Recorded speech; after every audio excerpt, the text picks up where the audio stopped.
Hello and welcome to Premium Games' quick preview of Legend of Zelda Breath of the Wild for the Nintendo Switch. While we have a ton of Zelda content coming for you in the very near future, for the time being, we can only show you this brief 15-minute preview, so bear with us. We've got a lot to show you in the coming weeks. For right now, this is kind of the opening screen. After the game begins, you kind of get out of your little area. I'm sure you guys saw that at the Treehouse Switch Live. But this is the opening area. We can't show you a whole lot, so this is just one of the fights that you get early on. This is a flurry attack you can do after you do a perfect dodge, which is basically just dodging an attack at the very last second. Gives you that brief opening where you can unleash the flurry of attacks. What you'll find about Legend of Zelda Breath of the Wild is that there are several different types of weapons. Like you see there, I've got the axe. The axe attacks differently than, say, the sword or a spear. So depending on the weapon you have will actually determine what kind of attacks you have available to you. But with most of the weapons, you can hold down the attack button and it will give you a charge attack. With the axe, Link swings around several times. With the sword, he just kind of charges it up for either a single swing or a double swing. So it varies depending on what you've got. As you saw there, I picked up the Hyrulean trousers. There's quite a few bits and pieces of armor that you can pick up along the way. Each of them have different stats. We don't see that a whole lot in Zelda, but I am glad that it's more prevalent here in Breath of the Wild. Now, here I was trying to do something. I was trying to sneak up on these guys, but without destroying all of those explosive barrels. And they saw me. There's a little sneak up you can do by pressing in the left thumbstick, but that didn't work. And he threw that at me, and you see the blast radius was huge. And I got hit, and it hurt. But that's okay. I ran away. I was hoping that some of those barrels would stick around. They did not. So then I figured, okay, I have to fight them. One of them was already on fire. He was going to die anyway. So I wasn't too worried about him. So I just fought the other one here. Trying to get that Blade Furry to execute again. But the timing on it is a little bit strict. But anyway, you can pick up flaming weapons. If a weapon is on fire, if you pick it up, it will put it out. So even if, say, you have a weapon in your hand that's flammable, and an enemy with a fire attack hits you and your weapon is currently on fire, you can still put that away, switch weapons, and that fire will go out. So I came back to this area a little later, grabbed one of those explosive barrels, because you see that little skull building in the corner? That's where you get the fire arrows. And I needed some fire arrows for something coming up that we'll be able to talk about in another video. But basically, wanted to go over there. There's little watchtowers, and as long as the person on the watchtower doesn't see you, you're okay. If the watchtower guy sees you, he'll call out all of his friends, and then he'll have an ambush on your hands. You don't want that. So me, being the super smart person that I am, I grabbed one of those nearby explosive barrels, set it aside, climbed up the backside here of this little skull fort, and decided that I would just snipe the tower guy with my arrows. You'll see here, climbing is a big deal in Legend of Zelda Breath of the Wild. There's a lot of climbing going on. You can climb just about everything, which is really cool, but it uses stamina. Now, here you go. I'm not an FPS player, so it took me a second here, but if you target the head, it does double damage, as you saw there with that little pop-up. Also, if you attack an enemy from behind, it does increase damage as well. And we've got some combat tips coming up for you, so don't worry about that. We'll cover all of the various combat mechanics in Legend of Zelda Breath of the Wild. But anyway, so the enemies inside heard me, which is no problem. The little question marks that you see there are just indicating that, hey, the enemies heard you, but they don't know where you are yet. So if you just kind of keep it quiet, keep out of sight, they're going to go back to their regular routine, which was back inside that little skull area. So I came back out here, grabbed the explosive barrel, and as you recall before, when I got hit with the explosive barrel, the explosion radius is huge. And how far you can throw it is kind of limited. So I was trying to make sure I didn't get hit, but I got a little too close and still took some damage. But as you see, I took out almost all of them. There's only one left. That's kind of their leader. He has the most health, so that's why I didn't take him out. But once again, I was trying to kind of set up the perfect dodge, but the timing on it is a little, it's a little tight. So I decided to go in with my spinning attack. That was the charge attack for the axe, where you just keep on spinning, and then if you let go of the attack button, he goes into that that kind of shockwave-like attack when he hits the ground. And any enemies nearby that get hit by that shockwave will be damaged, if not knocked down. Now, killing all the enemies in that area unlocked that chest that you just saw. I'm going to eat some food here to get some of that health back.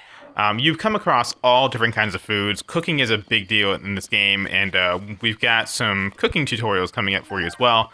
But cooking is huge. You'll find a lot of various ingredients. Some of the ingredients you can eat by themselves, as you saw there.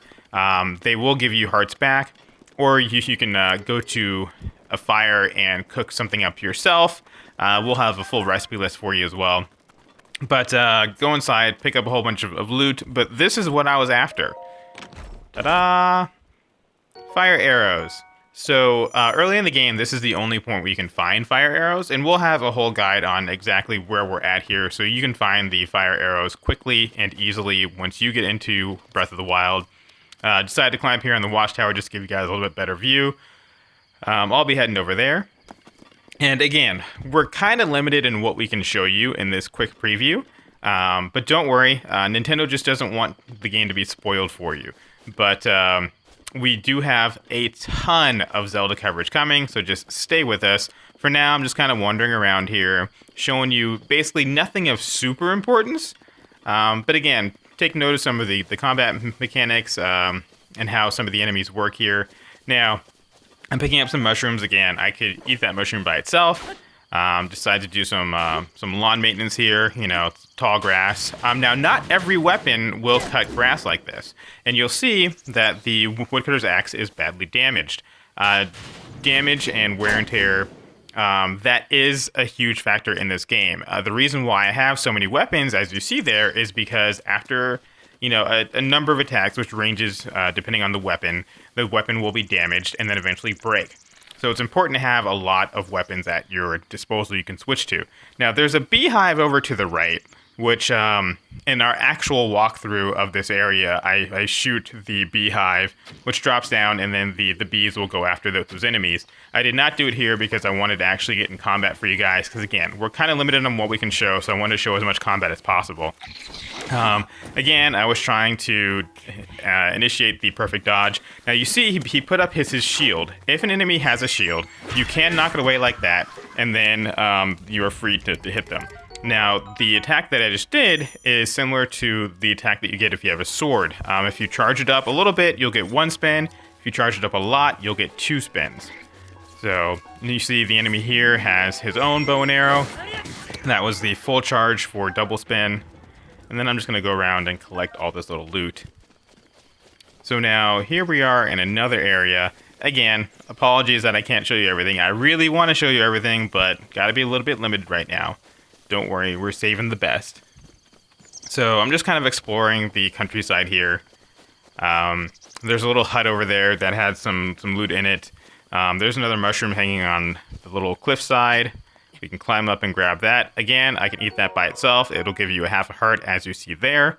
Or I can use it in an open fire and cook. And eventually you'll get some firewood, so you can actually just create the fire anywhere you want. So if you're in the middle of nowhere, you don't see an open fire anywhere, you can actually just drop that wood and ignite it with a fire arrow or flint or any flammable device and create that fire there.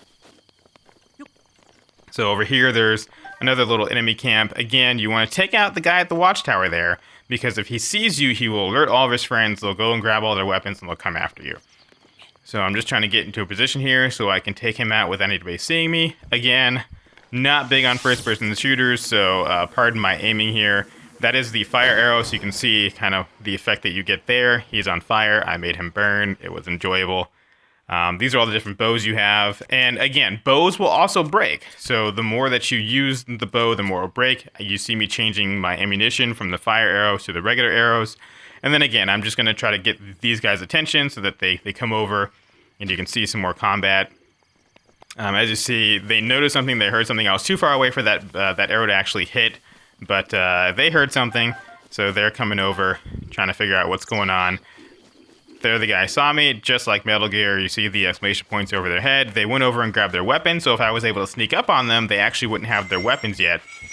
And again, you saw the full charge into the double spin, because this is a sword-like weapon. If I had the axe, it would have just been a continuous spin. You also have jumping attacks, as you saw there, even though I missed with it. There's a lock-on system, which I'm now locked onto this guy. There's the double sword attack again with the maximum charge on your sword. Or any sword-like weapon, I should say. And I'm just going to finish off this guy. And again, if you kill everyone in the area, it does unlock a chest if there's one nearby. Unlock that chest. You know, I kind of like the old school unlock sound, but it's okay. I understand things have to change. Go up here. I think my inventory is full because my inventory was always full. But there's a throwing spear in there, which has quite high damage. My inventory is full, of course. So I went in here, and I dropped basically what was already damaged. You see it's flashing red, those two items. So I'm going to drop those two items because they're not going to last much longer. 1 or 2 more hits, and they would break anyway. So I went ahead and dropped those so I could pick up this throwing spear. Going to drop back down here. And over the fire here, I can pick up some seared steak. Most of those little camps will have some food items you can pick up as well. Over to the left there's another beehive, but we're not going to show you just yet how to access that. Don't worry, that's coming soon. Pick up some more arrows. The arrows that the enemies shoot at you, generally you can find on the ground. You saw me already pick up one. There was another one there. And stamina plays a big part. You see a little stamina bar as I'm running. It means you can't just endlessly run, at least not yet, not this point in the game. So you have to kind of watch your stamina bar. You don't want your stamina to run out completely, because if it does, then you can't really move quickly or do anything of significance until it completely refills again. So it's not like some other games where you can still run if it's partially filled up again. You have to wait until your stamina bar is completely full again before you can actually use it for anything. So I'm going to climb up this hill here. Again, climbing is a really big part of Breath of the Wild. I could have just run all the way around, but it was just easier and more direct for me to climb up. I'm going to go over to the building right there, which is the Temple of Time, because I'm going to show you where to get another item, a powerful item early in the game. So once again, we'll have a guide on exactly how to get some of these items. We can't show you everything right now, but we do have a guide coming that will show you exactly how to get the fire arrows, exactly how to get the weapon that I'm getting ready to pick up over in the Temple of Time. But some of these items are kind of out of the way. Obviously, there's nothing you have to do in the Temple of Time right away. But if you go there, then you can collect an item that's pretty powerful and will last you a little bit longer than some of the regular bows in the game. I'm going to run over around here. You'll see some of these kind of ancient machines. If you run up to them, you can actually get a little bit of like some screws, or yeah, there's the ancient screw. You can also get gears off them, various other things, and that'll be used in crafting a little bit later on. Crafting is also big in this game. So I will say that Breath of the Wild feels more like a traditional RPG than some previous Zelda titles. I know some Zelda titles have been more RPG-ish than others. I'm not saying this is the first time we've seen some of these things, but this one really feels more RPG-ish than some of the older Zelda games. So I'm pretty happy about that. And I'm enjoying what I've played about so far. I'm pretty far into it. Not here. Again, we can't show you all that yet, but I am pretty far into it. And we will have a complete walkthrough coming for you guys very, very soon. So stay tuned for that. I'm just kind of wandering around the outside of the Temple of Time, so you can see that, you can go almost anywhere in this game. I'm going to run up to the very top of the Temple of Time, and I'm going to head over to this new weapon. Don't drop down. If you fell through that hole there, you would die. That's bad. Dying is bad. Don't do that. So I'm going to run over here to the very end. There's a chest there, as you see. My inventory is probably full, because it was always full. But open that. Soldier's Bow, which is the most powerful bow you're going to get at this point in the game. Of course, my inventory was full. I'm going to go in, and none of these bows are in danger of breaking, but you see they all do 4 damage, whereas the Soldier's Bow does 12 damage. So I'm just going to drop one of those 4 damage bows, and then pick up the Soldier's Bow for 14 damage. Excuse me, 14, not 12. So that's going to pretty much do it for us, guys. But I hope you enjoyed this video, and again, we'll have more coming very, very soon.